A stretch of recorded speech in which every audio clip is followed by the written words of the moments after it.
جب سورج نے جاتے جاتے اشکاباد کے نیلے افق سے اپنے سنہری جام میں ڈھالی سرخی اول شام، اور یہ جام تمہارے سامنے رکھ کر تم سے کیا کلام، کہا پرنام، اٹھو اور اپنے تن کی سیج سے اٹھ کر ایک شیریں پیغام ثبت کرو اس شام کسی کے نام کنارے جام۔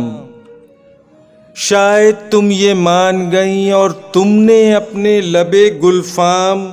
کیے انعام کسی کے نام کنارے جام،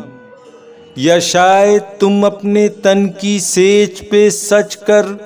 تھیں یوں محو آرام کہ رستہ تکتے تکتے بجھ گئی شمع جام۔ اشکاباد کے نیلے افق پر غارت ہو گئی شام۔